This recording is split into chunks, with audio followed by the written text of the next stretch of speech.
It is August 9th. Welcome into This is Baseball, a weekly baseball show bringing you all of the big news each and every week. New episodes out every Wednesday. We are officially into the road to the playoffs.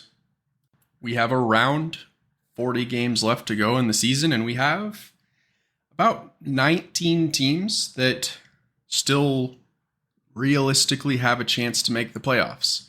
We'll get into that a little bit later, but first I want to take us out to Cleveland on Saturday night. The Cleveland Guardians hosted the Chicago White Sox over the weekend, and we had the first real fight in Major League Baseball in a very long time.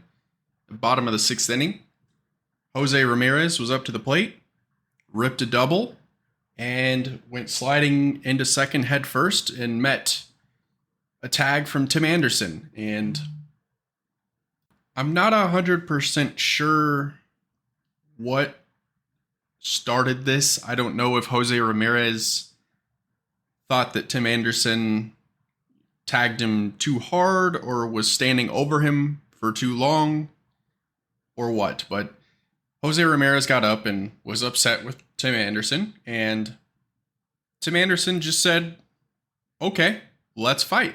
So he dropped his glove, hockey style, and squared up.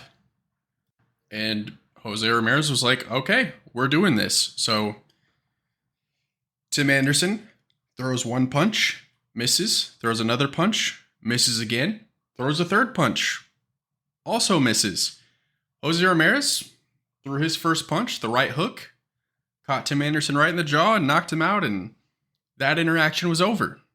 Now at this point, benches have cleared, and we are now at the point of most Major League Baseball fights where it's just a bunch of pushing and shoving and hold me back moments. Now I know that Tim Anderson has frustrated a lot of people over the years, and I don't know if this was just kind of the breaking point for Jose Ramirez, but on behalf of the league, Jose Ramirez just knocked out Tim Anderson. Now, obviously, it didn't go well for Tim because he was the one that was like, let's do this, and he lost. A little bit later, some of the coaches got into it. Pedro Grifol and Terry Francona were yelling at each other, and the benches cleared again. And it took the umpires about 15 minutes to clear everything up and get the game going again.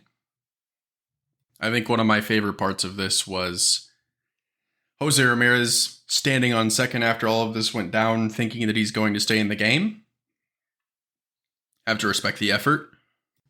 And now that it's been a few days, the league has announced the suspensions, and Jose Ramirez was given a 3-game suspension, and this made me laugh. Tim Anderson, who started the fight and lost the fight, got a 6-game suspension.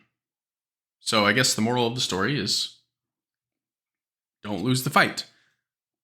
Both players are appealing those suspensions. I would imagine that they're going to be upheld by the league, but there they are. Order ended up being restored, and the game went on as normal, and the White Sox held on to beat the Guardians 7-4. And then the next day, the White Sox won the series on Sunday. And again, I am not advocating for players to be fighting each other in sports, but I have to respect this interaction because typically Major League Baseball fights are a bunch of nothing, a bunch of pushing and shoving and hold me back, and nothing really happens. And Tim Anderson and Jose Ramirez were like, hey, let's do it. This is the first actual fight or punches thrown that I can remember since Rougned Odor popped Jose Bautista after holding in 6 months of frustration for the bat flip in the 2015 ALDS. Again, another situation where nobody was sad to see Jose Bautista get punched in the face. Moving on to Baltimore, the Orioles are 70-42, and they are 3 games ahead of the Tampa Bay Rays for the AL East lead, continuing to have a great season. Now, the Orioles are having a great season this year. They had a decent season last year, but really since 2016, 2017, the Orioles have been one of the worst teams in the league. Facts and stats and records will tell you that. Orioles play-by-play announcer Kevin Brown was doing pregame against the Tampa Bay Rays in Tampa and was going over the last time that Baltimore had won a series in Tampa, and it had been since 2017. And he was kind of going over that history of how things had not been going well for Baltimore against Tampa, and then proceeded to say that things are going better this season. And Baltimore Orioles ownership didn't like Kevin Brown's words and have suspended him from the air. Kevin Brown has not been seen on a Baltimore Orioles broadcast since July 30th. Now, I understand that you don't want your broadcasters to just get up there and be critical of your team, but that's not what was being done here. Kevin Brown was giving historical context of kind of the road to relevancy that Baltimore has been on getting to 2023. And nothing he said was a lie or exaggerated. But Baltimore Orioles ownership didn't like it, and we haven't seen him since. And I would imagine that we will see him again really soon because he didn't say anything wrong. And you have an owner that's just being thin-skinned about nothing. Now, broadcasters from other teams across the league have spoke out in support of Kevin Brown, notably Gary Cohen of the New York Mets, New York Yankees Michael Kay, Jason Benetti of the Chicago White Sox. They've all come out and supported Kevin Brown, as I would imagine most people would. I've seen a lot of radio personalities saying, I don't understand this. It makes no sense. He didn't say anything wrong. Nothing he said warranted any sort of discipline. He was just stating facts and, again, just giving context to how poorly the Orioles had been up to this point and that they were turning it around.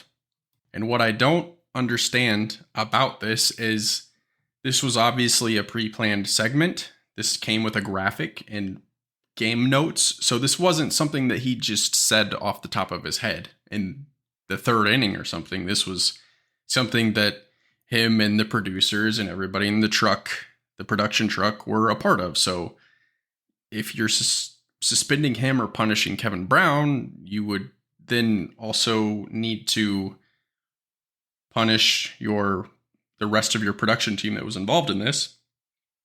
And I don't think that happened. And obviously the Orioles have said, well, we don't comment on personnel things like this. So we're never going to know. But I think everybody hopes to see Kevin Brown back in the booth very soon. Very odd situation that didn't need to be at all. Let's move on to the playoff picture. So last week was the trade deadline, and obviously we talked about it. Shohei Ohtani did not get traded by the Los Angeles Angels, and the Angels have been terrible since the deadline. They are 2-8 in their last 10. They are 11.5 games back in the division now in the AL West. They're officially behind Seattle, and they're 8 back in the wild card standings. So it's looking like more and more that the Angels made a mistake in not trading Shohei Ohtani, because this offseason he is likely signing elsewhere, whether it's the Dodgers or the Giants. Mariners might make a push at him.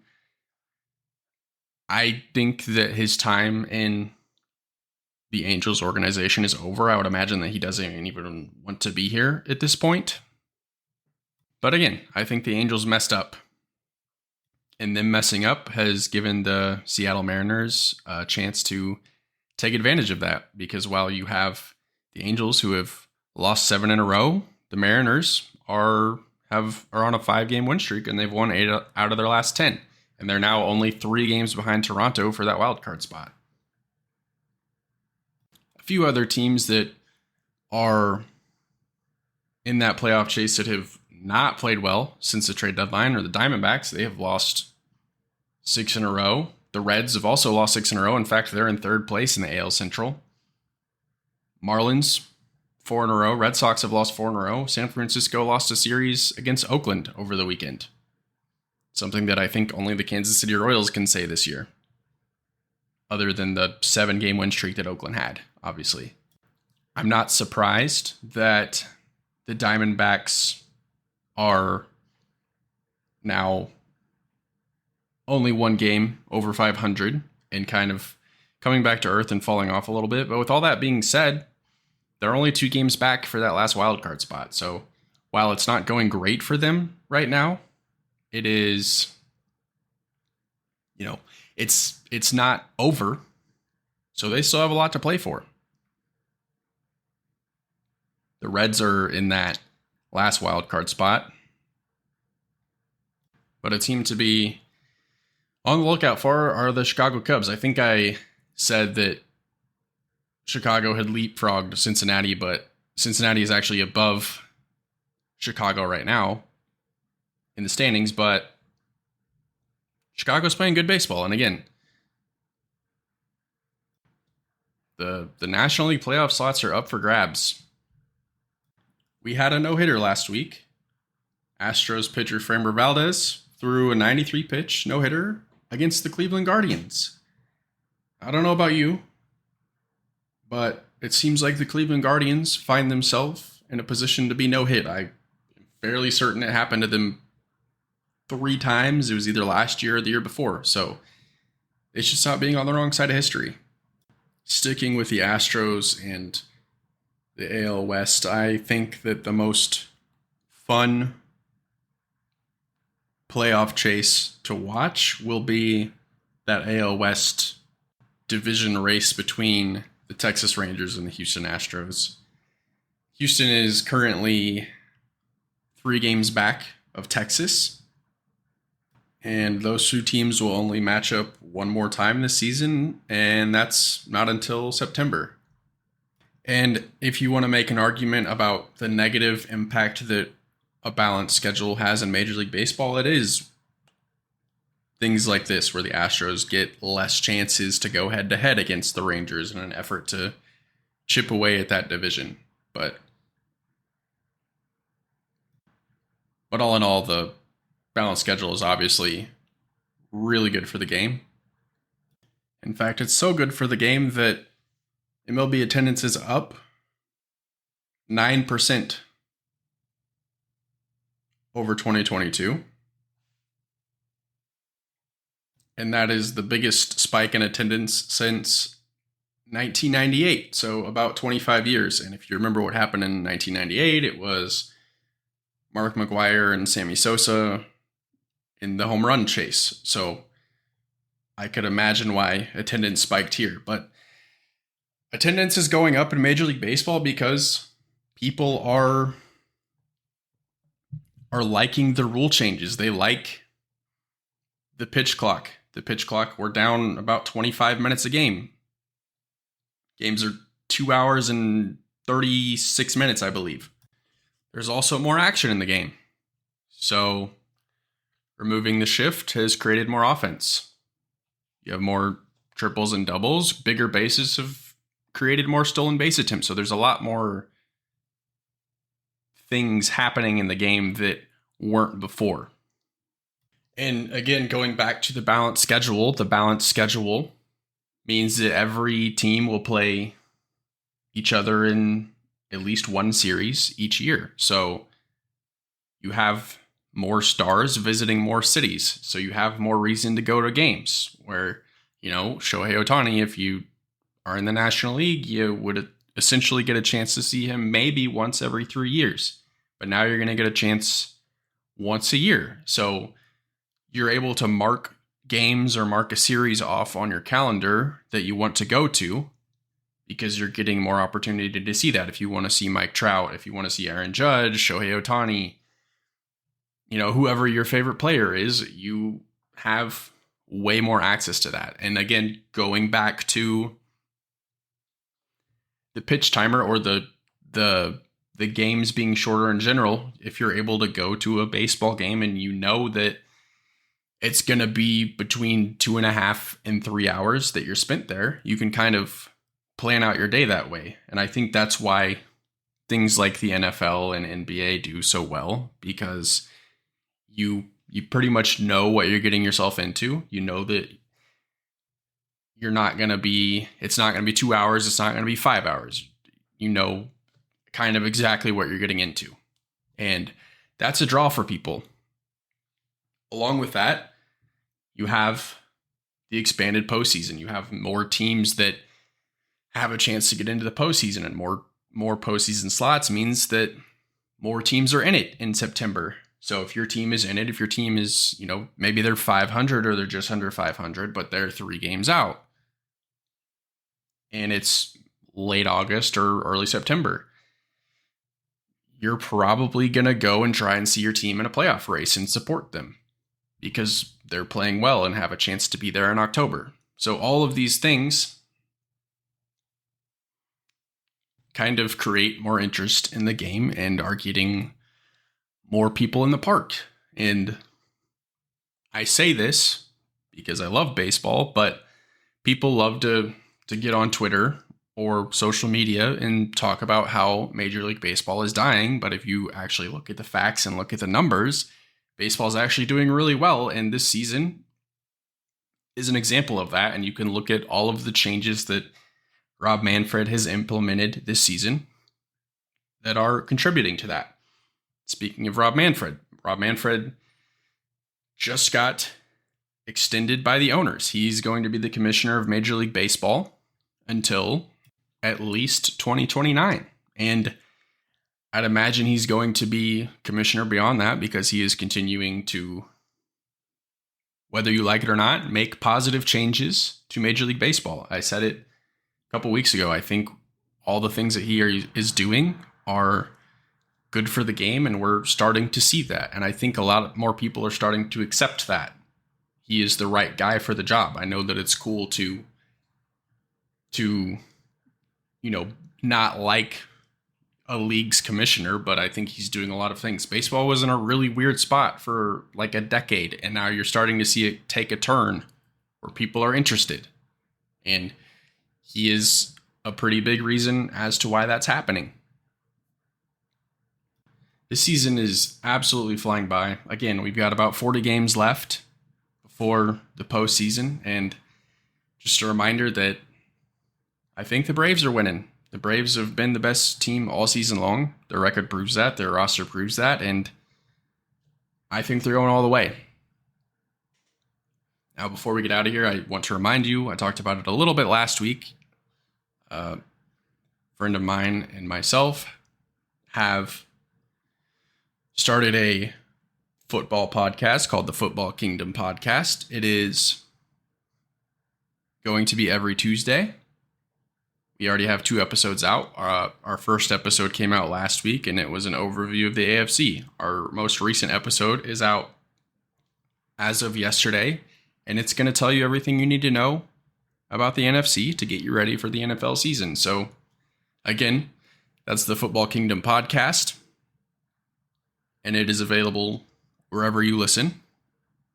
And we're going to be doing that throughout the football season that is less than a month away now. That's all I have this week. Thank you for listening.